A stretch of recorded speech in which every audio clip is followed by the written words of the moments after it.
ఏంది క్రైటీరియా? ఇవాళ రాజకీయ నాయకుల క్రైటీరియా ఏంటిది? సర్పంచ్ టికెట్ ఇవ్వాలంటేనే నీకు ఎన్ని పైసలు నేను మొదలవుతుంది.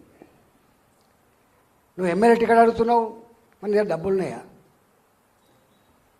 అంటే ఏ చట్టం ఒక 30 లక్షల లోపు ఖర్చు పెట్టగలిగేటువంటి వెసులుబాటు ఉన్నటువంటి ఈ రాష్ట్రంలో 30 లక్షలు అనేది ఒక రోజు కూడా సరిపోలేదని చెప్పి మనం చూస్తున్న వాస్తవం కదా. ఒక ఎమ్మెల్యే కావాలంటే 30 కోట్లు కావాలని, 40 కోట్లు కావాలి, 50 కోట్లు కావాలి. ఒక ఎంపీ కావాలంటే ఇవాళ 30 నుంచి 100 కోట్లు కావాలనేటువంటి చరిత్ర. అంటే ఆత్మగౌరవాన్ని కూడా అంగట్లో సరుకులాగా అమ్ముకునే పరిస్థితి వచ్చిన మాట వాస్తవమా కాదా? మళ్ళీ దానికి ఎట్లా నిర్వచనం ఉంటుందంటే, ఈ పైసలకు ఎవడు అమ్ముడుపోతారా అంటే పలాని బస్తీ అమ్ముడుపోతుంది పైసలకు, పలాని కాలనీ అమ్ముడుపోతుంది, పలాని కులం అమ్ముడుపోతుంది.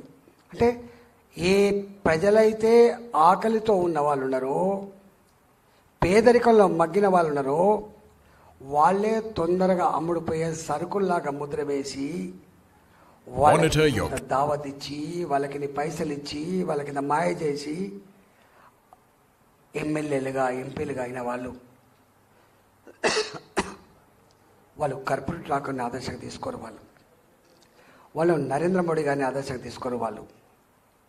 వాళ్ళకు కావాల్సింది నేను 50 ఖర్చు పెట్టినా మళ్ళీ 2000 సంపాదించాలి అనేటువంటి వాడు కావాలి. నాకు తెలిసి కేంద్రంలో నేను పోయేస్తున్న ఈ మధ్యకాలంలో ఆఫీసులకు పైరేకాలు తక్కువైపోయినట. కేంద్ర ప్రభుత్వ ఆఫీసులకి పైరేకాలు తక్కువైపోయింది. ఎందుకు తక్కువైపోయినరు అంటే నిఘా పెట్టిండు, దొరికితే తోలు తీస్తున్నా అని చెప్పి మాట్లాడుకుంటారు అక్కడ. అంటే మోడీ గారు వచ్చిన తర్వాత ప్రభుత్వ కార్యాలయాలకి బ్రోకర్ల తాకిడి తగ్గిపోయింది అని అర్థం. ఇక్కడ రావాల్సినోడు బ్రోకర్ కాదు బిడ్డ, ఇక్కడ రావాల్సినోడు నిజంగా సమస్య ఉండి పరిష్కారం కావాలంటే వాడే రావాలి తప్ప బ్రోకర్ రావడానికి వీల్లేదనేటువంటి సంకేతం ఇచ్చింది నరేంద్ర మోడీ గారు. అందుకనే గిలగిల కొట్టుకుంటున్నాను ఈ మధ్యకాలంలో. ఇవాళ మనం చూస్తున్నాం ఈ రాష్ట్రంలో, నాకు తెలిసి మొత్తం దేశంలో డబ్బులు ఖర్చు పెట్టి ప్రలోభపెట్టి గెలుచుకున్న మొట్టమొదటి రాష్ట్రం ఎక్కువ తమిళనాడు ఉంటుంది. సౌత్లో చెప్పుకోవడానికి బాధ అనిపిస్తుంది కానీ ఉన్నది. ఆ తదుపరి ఎక్కడ అంటే ఇక్కడ ఉండే ఆంధ్రాలో, ఆ తదుపరి కర్ణాటక. ఇవాళ మొత్తం దేశంలో డబ్బులు అతి ఎక్కువ ఖర్చు పెట్టి ఆత్మగౌరవానికి వెలగట్టి నాయకులకు వెలగట్టి ఎన్నికల్లో పాల్గొంటున్న రాష్ట్రం తెలంగాణ రాష్ట్రం అయిపోయింది. చెప్పుకోవడానికి సిగ్గు అనిపిస్తుంది. ఒక కొత్త ఒరవడి గొప్ప సాంప్రదాయం ఉండాలని చెప్పి కేసీఆర్ ఇది అన్నాడు. తెలంగాణ కొత్తగా ఏర్పడే రాష్ట్రం, మనం ఏది ఇన్కల్కేట్ చేస్తే, ఏ చరిత్రను అందిస్తే ఆ చరిత్ర శాశ్వతంగా ఉందని చెప్పేటువంటి కేసీఆర్ ఏమందించిండు అంటే 50 కోట్లు పెట్టి 100 కోట్లు పెట్టి ఎన్నికల కొట్లాడు గెలవనటువంటి దుష్ట సాంప్రదాయాన్ని అందించిన వ్యక్తి ఈ దేశానికి కేసీఆర్. గుర్తుపెట్టుకున్నాం.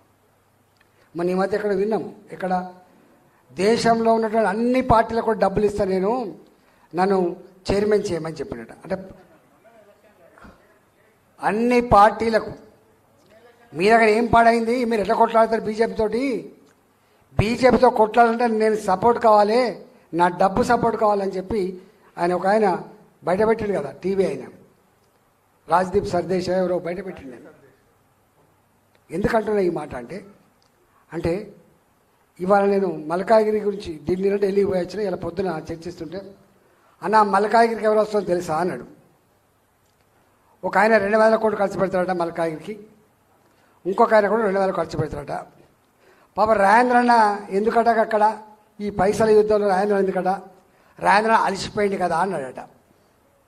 హుజరాబాద్ ఎన్నికల్లో అలసిపోయిండు రాజేంద్ర అన్న.